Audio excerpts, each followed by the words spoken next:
Enterprise Service Bus. Let us first discuss on the concept of service-oriented architecture. In a service-oriented architecture, SOA, systems are able to communicate and exchange data with one another through the use of XML formatted messages. But the complexity of integrating many systems become increasingly overwhelming, despite a canonical approach in transmitting information. When you have 3 systems in your information technology landscape, you will need one interface for each system you're connecting to. That means you will have 9 interfaces in total. The solution? With Enterprise Service Bus acting as a single point of entry for all systems, each system will only need to communicate with the ESB to leverage on all other services provided by other systems. This meant that each system will only be required to create an interface to interact with the ESB instead of an interface for every other system. Features of Enterprise Service Bus. Routing of information. The ESB helps each system route the message to its intended recipient through queuing. Each message sent by the system is queued into the ESB. The ESB will ensure that the intended recipient are alive and able to receive the messages before sending the message. This allows the ESB to act as the courier of the message. The systems do not have to be responsible for the delivery of the message. Therefore, each system can focus on the development of its own services rather than including the routing of data. This frees up resources in the system and allows the system to better perform its services. Data transformation.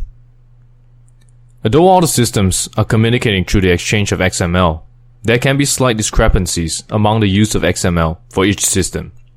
Hence, ESB helps mitigate this issue by transforming those messages on the go to its intended recipients.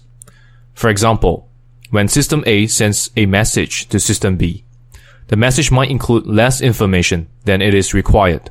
As such, the ESB can help insert data into the message. Security.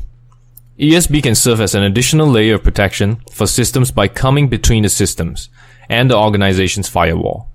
Before the XML message is being sent, each system is authenticated by validation from the ESB before the system is allowed to relay the message. Furthermore, each message sent can be locked down to a separate system to track the exchange of data. For example, when System A sends a message to System B through the ESB can further add in a logging function which sends another message to System C. This can be particularly important because in certain industries or system domain where you need to track every possible transaction occurring in your system. Federated ESB. ESBs can become a single point of failure because each system only communicates with the ESB in order to exchange data. This problem can be mitigated through the introduction of a federated ESB. A federated ESB meant that each system or multiple systems communicate with a single ESB. This meant that in the IT ecosystem, there can be multiple ESBs working together to relay data to and fro different systems. This increases the number of ESBs in the IT ecosystem, but assures availability as no single ESB can become the single point of failure.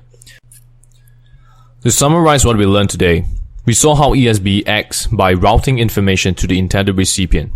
We saw how information can be transformed to help append the important information. We saw how ESB could act as another layer of security in the IT landscape by ensuring genuine source of data. And lastly, a federated approach to develop a scalable and fault-tolerant ESB architecture